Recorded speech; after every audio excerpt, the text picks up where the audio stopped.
Hey everyone, welcome back to another video. Today I want to go over my Ricoh GR IIIx camera settings and specifically the film simulation custom settings that I have.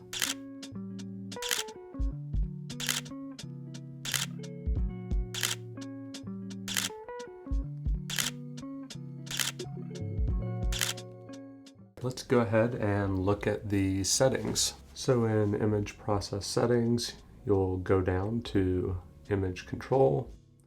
I use vivid most of the time, and if you click function, you'll see I have saturation at 0, hue at +1, high-low key adjustment -3, contrast +2, contrast highlight 0, contrast shadow -1, sharpness 0, and I normally decrease the sharpness and clarity in Lightroom, shading 0, clarity 0. Alright, that's really it for my custom settings. I hope the video is helpful, and until next time, thanks for watching.